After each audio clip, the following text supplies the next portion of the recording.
It's such an interesting time of the year. I said the other day we should grade these kids after they get drafted so I know where they land. Because if they land in certain places, I think they're going to be great. So much of it is, do you have an impatient owner or do you have to win now? And like in Denver, Vic Fangio may only last a year. It is, what do you tell your Stanford kids in the process? Do you think actually, David, it's harder to go high school to college or college to pro, or are they kind of similar? It's where you land. College to pro is the more difficult transition. I mean, high school to college is difficult, different place, different circumstances. But you throw in contracts, you throw in the guys in your locker room. They're not 2 years older, 3 years older. Some of them are 10 years older, right? There's not that camaraderie in the locker room. There's not that coaching, the staff outside of the coaching staff to make sure everything's going well. So you're thrown into a locker room with a lot of guys that are making a lot of money that maybe have different agendas than you do. Yeah. And you're trying to step up your game with the best athletes in the world and one of the most fast-paced 6 seconds you'll ever find at a time. So that jump up is significant. You had one of the smartest quarterbacks we've seen, Andrew Luck, and they're saying Mac Jones, a 4-point GPA, graduated in 3 years. And I said earlier, there's IQ, there's EQ. Andrew Luck was smart, but he didn't wag his intellect in front of you. He was very relatable. He wasn't condescending. You at Stanford, of course, most of your guys coming in there you're getting really the pick of the litter in terms of national smart recruits. But I want you to talk about, they're smart, there's football smart.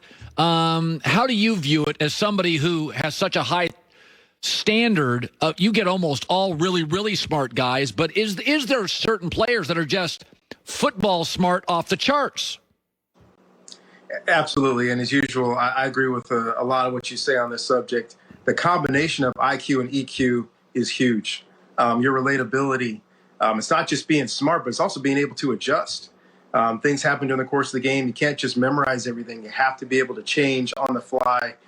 You have to be able to adjust during the middle of a game, in the middle of a play sometimes. Hey, this is what we planned on doing, but now I can't sit on number one. I got to get back to number two and number three, and I might have to be in a different place that I didn't anticipate to get rid of this ball. So the IQ, the EQ, the adjustability, all those things play big parts in especially young quarterbacks being successful.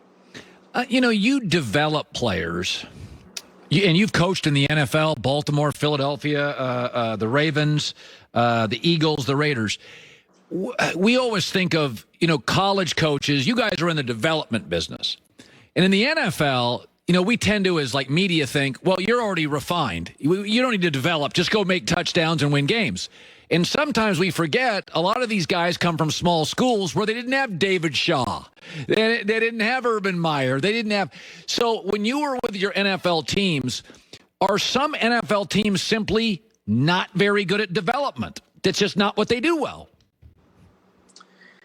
Yeah, it is an impatient world. And for me, the higher the draft pick, the less I want to hear the word development, right? Because you draft somebody high that has to develop as a football coach, usually somebody else is going to finish that development, right? So when you're picking early, you want a guy that's as ready to play as possible because of your owner, because of the franchise, because there's a reason why you're picking, because he's got a great skill set and you might have a need at that position. You want that guy to be as ready as possible. So development, sometimes it depends on where that person is in their arc, and their preparation for this fast-paced game against some of the best athletes in the world.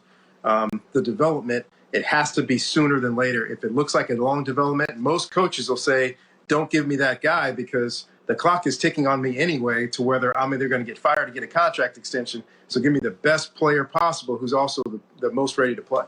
Most mock drafts have 8 quarterbacks going in the first 2 rounds. Davis Mills, yours, doesn't have a ton of reps at the college level, but when you watch him, we've seen the film. Brock Heward came on and said, listen, this guy spins it like anybody. So he's considered more prospect than right now prodigy. Talk about him, and what is his development? If I draft him in the second round, how many years does he need? And that's a great question. He's a great example of what we're talking about early. He's got the IQ. He's going to pick up anybody's system very quickly. He's got the EQ as well. He relates very well to the players. He's a great leader. He's got some subtle fire to him, which I think all of his teammates will tell you. In the biggest games, he played his best. In the tightest games, he played his best. That UCLA game was unbelievable. Even though he made a couple of mistakes, what he did to bring us back was just unbelievable. So when you've got talent, you've got the ability, you've got the production, and you've got the off-the-field things now, he may not be a household name right now just because we did start so late as a conference, because he did only have 11 starts and only 5 this year.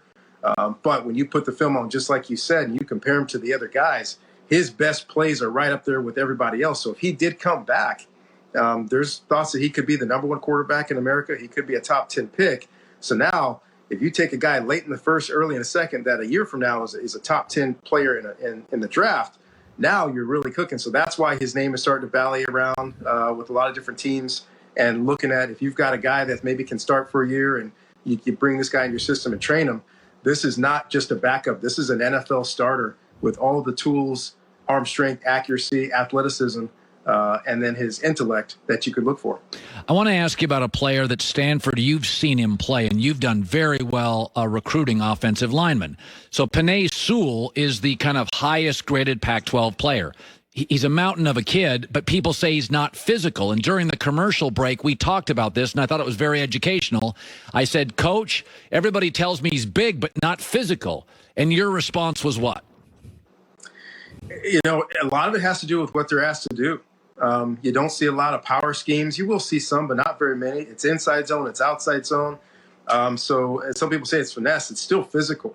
When he's able to reach a guy that most people can't reach, that's athleticism, but then hold that reach and allow the running back to get outside of him, that's physical. So just looking at what he's asked to do, and does he do it well? But then you see this guy's athletic ability, his size, the way that he can sit down a pass rusher. Don't appreciate you showing those Stanford highlights when you're talking about Penei. But you see he's got all of the tools, and as long as you see it, right, you see him not locking up people for an entire down. And much like you watch, and I'm not saying he's going to the Hall of Fame like a Jonathan Ogden, people talked about, was Jonathan Ogden physical enough? And I would say find somebody that can beat him. That's the name of the game. Keep the quarterback clean, and when we run the ball, don't let your guy make the play, and that's what you see on his film. So it's interesting. Richard Sherman, when he went to Stanford initially, I could be wrong. I think he almost was a wide, and I would just tell because half of this league, the NFL, is undrafted, which is just a remarkable stat. So tell the story of Richard Sherman, who ended up being iconic. He'll be a Hall of Famer. He's still playing, wildly respected, but he's the classic. Your staff saw him. I don't even remember him. Was he a 4-star recruit? Tell the story of Richard Sherman. Well, Richard came in as a receiver, and honestly, as a freshman, led the team in yards, led the team in yards per catch, and led the team in touchdown catches. I came in the very next year. I was the offense coordinator and receivers coach, so I coached him 2 years at the receiver position. And 1 year he averaged 16 and a half, almost 17 yards a catch, explosive, athletic. And he would constantly tell me, Coach, I think I'm a defensive player. I have a defensive mentality. And then that next offseason, after his last year at receiver, he said, Coach, I just feel it. I know I'm a defensive player. Talked to Coach Harbaugh. They had a conversation, able to flip him over. And now what you see now is kind of the standard for corners in this generation. He's got length. He's got athleticism. He played a lot of receivers, so he recognizes route combinations. He understands receiver timing, and he's got the hands of a receiver, but then also the mentality of a defensive player. So I like to say, too, that Richard Sherman has gotten a lot of long, athletic corners drafted because everybody's looking for the next Richard Sherman, right? You don't have to run 4.3. You just have to be fast enough, but you have to be really, really smart, and you've got to be great at either making the ball bounce or by intercepting the passes. By the way, that is an amazing story.